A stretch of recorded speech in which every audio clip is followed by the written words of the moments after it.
Hadirin jamaah Jumat yang dimuliakan Allah Subhanahu wa ta'ala. Mengapa mesti ada akhirat? Kenapa tidak cukup dengan dunia saja? Itulah yang sedang dipertanyakan oleh golongan ateis. A tidak ada, T Tuhan, is keyakinan. Ateis, keyakinan yang mengatakan tidak ada Tuhan. Bagi mereka dunia inilah segalanya. Tidak ada akhirat, tidak ada surga, tidak ada neraka, tidak ada malaikat, tidak ada ruh, dan puncaknya adalah tidak ada Tuhan. Maka Islam memberikan jawaban.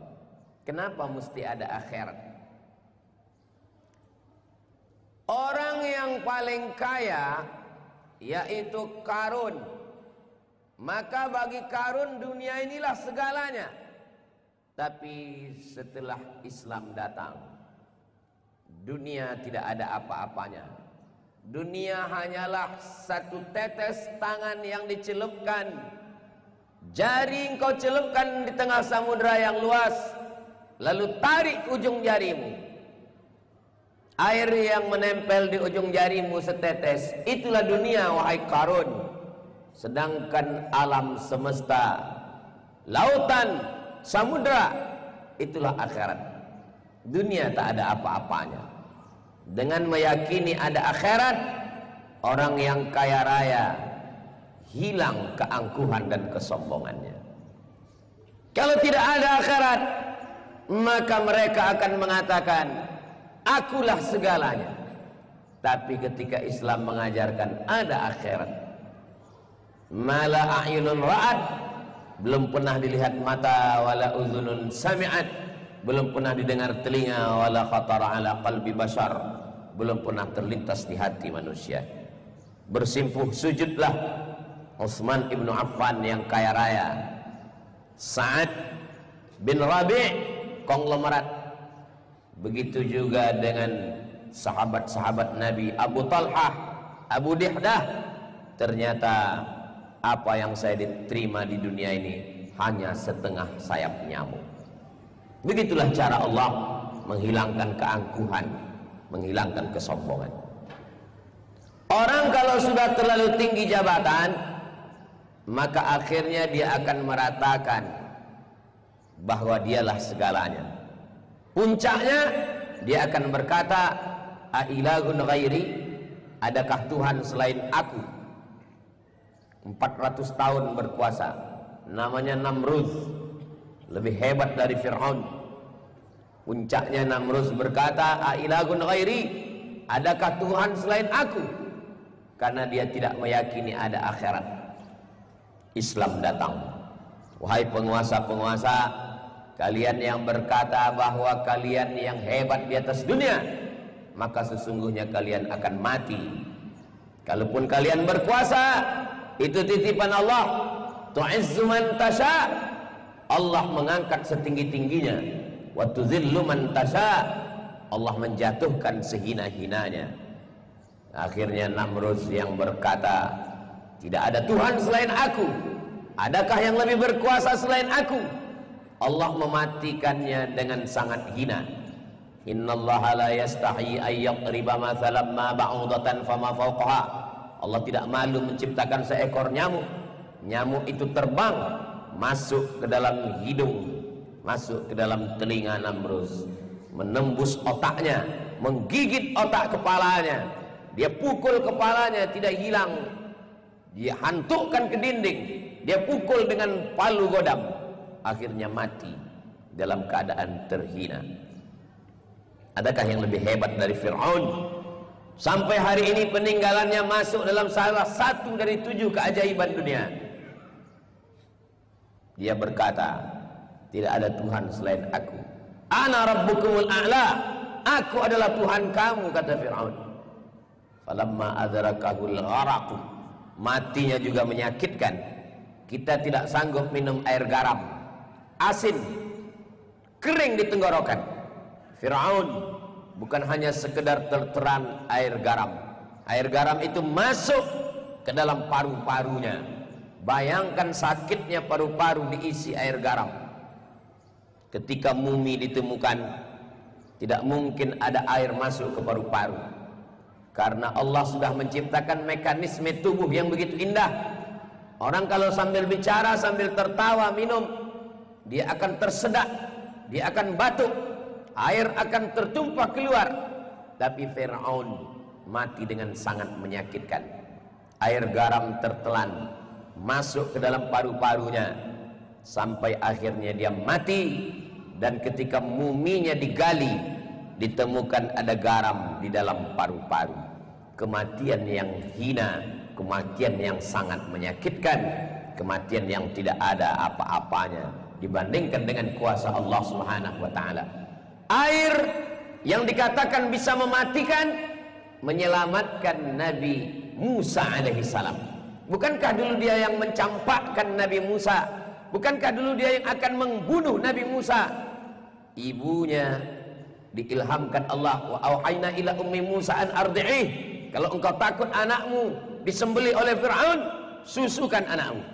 La takhafi, jangan kau takut. Wa la tahzani, jangan kau sedih. Alqihi fil yammi, hanyutkan dia ke sungai. Air tidak bisa membunuh anak kecil, tapi air bisa mematikan penguasa yang zalim. Allah punya kuasa, tak ada yang sulit bagi Allah. Innama amruhu idza arada syai'an ay yaqula lahu kun fayakun. Seandainya tidak ada akhirat, betapa indahnya hidup Namrus. Seandainya tidak ada akhirat, betapa indahnya hidup Fir'aun. Seandainya tidak ada akhirat, betapa indahnya hidup Qarun. Masih ada akhirat. Hai Qarun, kau tidak ada apa-apanya. Di akhirat kau hanyalah sebesar butiran debu di tengah kuasa Allah. Hai Namrus, hai Fir'aun, kau hanyalah sebesar ujung rambut di tengah angkasa samudra ciptaan Allah Subhanahu wa taala. Akhirat membuat orang kaya tidak merasa punya apa-apa. Akhirat membuat orang yang berkuasa merasa hampa karena masih ada akhirat. Bagaimana dengan orang miskin? Terlahir dalam keadaan susah, ayah meninggal, ibu tidak ada, keluarga tidak peduli, teraniaya, terzalimi. Orang Islam tidak akan putus asa. Kenapa? Masih ada harapan, masih ada akhirat. Begitulah Allah ciptakan akhirat, supaya dia menjadi bagian harapan. Manusia bisa hidup 3 hari kalau tidak ada air. Orang bisa hidup 3 bulan kalau tidak ada makanan pokok, tidak ada padi, tidak ada jagung, tidak ada sagu. 3 bulan ke depan orang masih hidup. Kalau hari ini semua air asin masuk ke sungai, kita masih bisa hidup 3 hari lagi. Hari Sabtu, hari Ahad, hari Senin dunia ini baru kosong. Tapi kalau orang sudah tidak ada harapan, dia akan putus asa, dia akan bunuh diri. Angka kematian bunuh diri tertinggi di dunia bukan di Afrika, bukan di Asia, bukan di Indonesia. Angka bunuh diri tertinggi di Amerika, di Eropa, di Jepang, di Korea. Mengapa bunuh diri? Tidak ada harapan. Pegawai stres, ditekan atasan. Karyawan-karyawan dianggap tidak punya masa depan. Tapi dalam Islam, penggali kabel optik dari mulai jam 6 pagi menggali tanah sampai tenggelam matahari, gaji yang diharapkan hanya 50.000. Sampai masa gajian, gajinya pun diambil oleh pemborong, oleh orang kaya, oleh mandor. Dia tetap tersenyum. Kenapa? Masih ada akhirat. Di akhirat nanti baru nampak siapa yang berkuasa. Itu dia ucapkan 17 kali sehari semalam. Subuh 2 kali, zuhur 4 kali, asar 4 kali, maghrib 3 kali, isya 4 kali. Ditambah lagi dengan salat duha, qabliyah, ba'diyah, tahajud. Malik yaumiddin.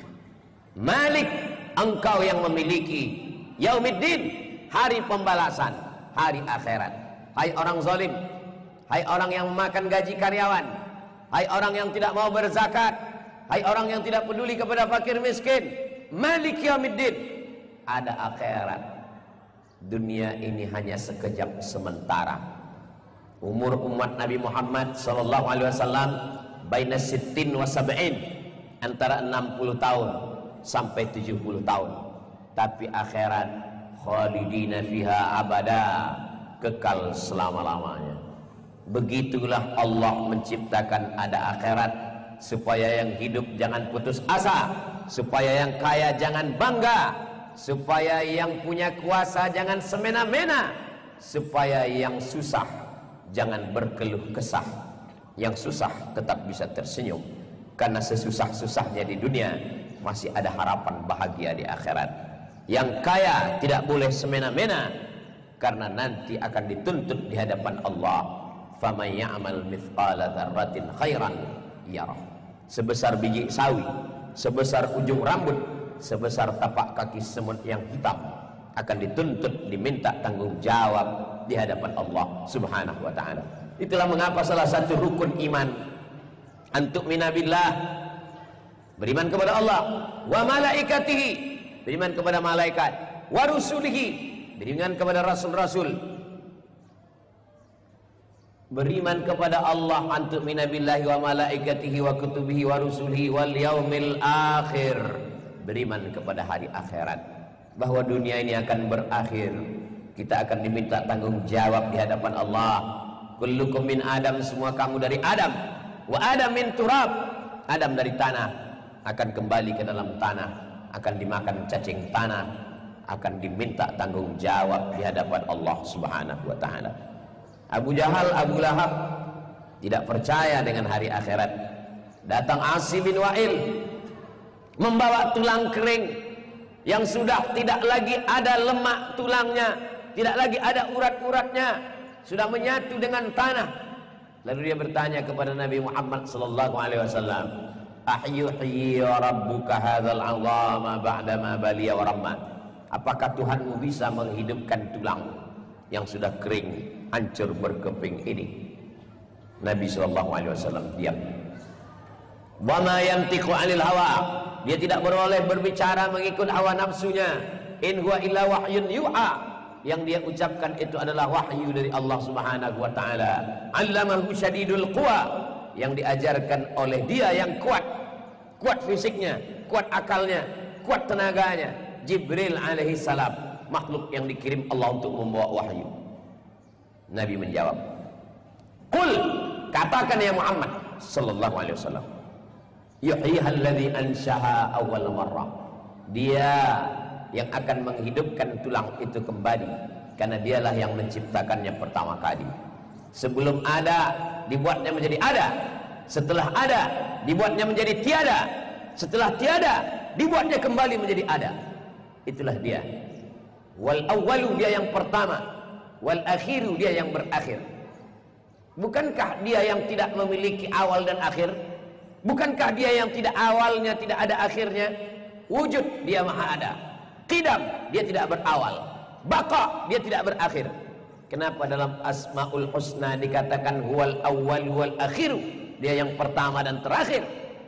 Ketika belum ada apa-apa, huwal awwal, dia yang pertama ada. Dia sudah ada sebelum alam ada. Dia sudah ada sebelum aras ada. Dia sudah ada sebelum makhluk ada. Maka disebut huwal awwal. Kenapa disebut huwal akhir? Bukankah dia baqa? Dia tidak berakhir. Ketika semua hancur, idza sama'un fatarat, langit terbelah. Wa idzal kawakibun tasarat, planet berguguran. Wa idzal biharu fujirat, lautan diledakkan, naik ke atas daratan. Tsunami kata orang Jepang. Wa idzal quburu bu'athirat, semua yang dikubur dibangkitkan. Ketika itu semua hilang. Manusia, hewan, malaikat, binatang. Yang tinggal hanya satu. Wa yabqa wajhu rabbika dzul jalali wal ikram. Saat itulah Allah berkata, "Anal Jabbar, aku yang maha kuasa." Mana makhluk yang lain? Itulah makna huwal akhiru. Bukan berarti dia berakhir. Dia yang terakhir ketika semua makhluk binasa. Maka kita disuruh percaya kepada akhirat supaya kita menjadi kuat. Orang yang tidak percaya kepada akhirat, pada akhirnya dia akan stres. Setelah stres dia akan depresi. Setelah depresi dia akan bunuh diri. Itulah puncak kesuksesan. Orang yang sudah terlampau sukses ingin mencari yang aneh-aneh. Awalnya cinta kepada perempuan, lama-lama hilang perasaan kepada perempuan, jatuh cinta kepada laki-laki, homoseksual. Orang yang sudah terlalu berkuasa akhirnya memperhamba manusia. Kenikmatan baginya tidak lagi melihat kekuasaan, tapi bagaimana bisa menggunakan kekuasaan untuk memperbudak manusia. Itulah yang dilakukan. Raja-raja Romawi mengambil manusia, diletakkan di tengah stadion, dikeluarkan singa, merasa nikmat melihat manusia dicabik-cabik singa. Peradaban gladiator namanya. 300 tahun lamanya saudara-saudara kita teraniaya menjadi santapan singa karena kenikmatan manusia berkembang. Nikmat makan, bosan. Nikmat seksual, bosan. Pada akhirnya mencari kenikmatan baru. Apa kenikmatan yang baru?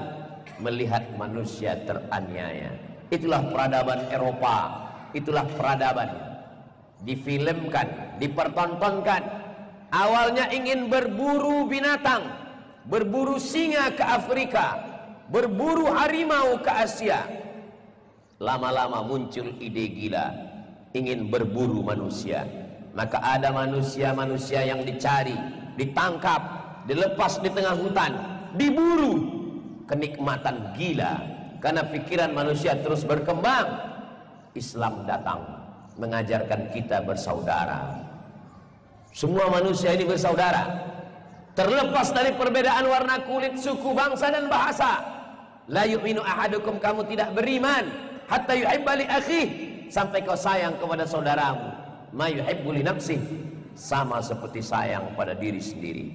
Maka kepuasan orang beriman adalah ketika melihat saudaranya makan, ketika bisa menyantuni anak yatim, fakir miskin. Maka ada namanya ibadah harta. Orang kaya mengeluarkan ibadah harta, zakat namanya. Zakatnya sudah, ada lagi wakaf namanya. Wakafnya sudah, ada lagi infak namanya. Infaknya sudah, ada lagi sedekah namanya. Ada lagi, setelah itu dia akan memberikan hibah. Ada lagi, setelah itu dia akan meninggalkan wasiat. Begitulah Allah memberikan kepuasan baru kepada manusia. Kepuasan akal, kepuasan ingin mengoleksi perempuan, kepuasan ingin mengoleksi kekuasaan, ingin mengoleksi kekayaan. Setelah Islam datang, yang dikoleksi adalah anak yatim, yang dikoleksi adalah sekolah pondok tahfiz Quran, yang dikoleksi adalah panti-panti jompo yang diberikan makanan. Kepuasannya adalah ketika melihat saudaranya menyuap nasi. Datang seorang laki-laki mengadu, "Ya Rasulullah, hatiku sangat keras, tidak bisa menerima nasihat." Kata Nabi, "At'imil masakin," beri makan orang miskin. "Wamsah ra'sal yatim," usap kepala anak yatim. Ada kepuasan yang luar biasa. Sampai pada akhirnya jiwa-jiwa manusia itu tunduk karena dia merasa bukan apa-apa dan bukan siapa-siapa. Remaja, tua, sakit, mati. Pada akhirnya kita akan berakhir. Mana Fir'aun? Mati. Mana Qarun? Mati. Mana Namrus? Mati. Apa yang disombongkan? Apa yang dibanggakan? Yang kekal abadi, Sayyidina wa Maulana Muhammad sallallahu alaihi wasallam. Kalau Fir'aun mati, Nabi Musa juga mati. Kalau Namrus mati, Nabi Ibrahim juga mati. Kalau Kabil mati, Habil juga mati. Bagaimana dengan Abu Lahab dan Abu Jahal? Mati. Tapi ada yang kekal abadi. Wal baqiyatus salihat, amal soleh akan kekal abadi. Berapa masjid yang dibangun? Berapa uang yang disetorkan ke Badan Amil Zakat Nasional untuk dibagikan? Berapa panti jompo? Berapa panti asuhan? Itulah yang akan kekal abadi. Berapa mahasiswa yang dikirim ke Al-Azhar Kairo Mesir? Berapa yang dikirim ke Darul Mustafa Tarim? Berapa yang dikirim ke pondok pesantren? Akan punya murid, muridnya mendirikan pondok, beribu lembaga pendidikan Islam. Pendirinya sudah meninggal dunia, tapi anak didik tetap ada. itulah yang akan menolong di hadapan Allah Subhanahu wa ta'ala. Mau hidup seperti Fir'aun, silakan. Mau hidup seperti Qarun, silakan. Semua akan berakhir. Ish kariman, hidup mulia, au mut syahidan, atau mati syahid. Laki-laki yang balik berakal, sehat walafiat, dalam sepekan hari Jumat telinganya mendengar, pikirannya bekerja, mulutnya diam, supaya dia dapat merenung walau sesaat. Tafakkur sa'ah, kata Abu Darda, merenung walaupun sesaat, khairun min qiyami lailah, lebih baik daripada tahajud sepanjang malam. Kenapa? Dengan perenungan ini kita akan bangun malam, kita akan berzakat, kita akan berwakaf, kita akan bersedekah, kita akan mempersiapkan apa yang akan kita bawa nanti menghadap Allah Subhanahu wa ta'ala. Yasma'ul mayyita salasun, yang mengiringi mayat ada 3. Maluhu, hartanya, tapi harta itu tinggal, akan diambil oleh istri, diambil oleh suami, dibagi-bagikan kepada ahli waris. Ahluhu, istri, anak ikut mengiring, mereka juga akan pulang. Tidak ada satupun yang mau menemani walau setengah malam di alam barzah. Wa yabqa wahidun, yang tinggal cuma 1, yang tinggal hanyalah amal saleh.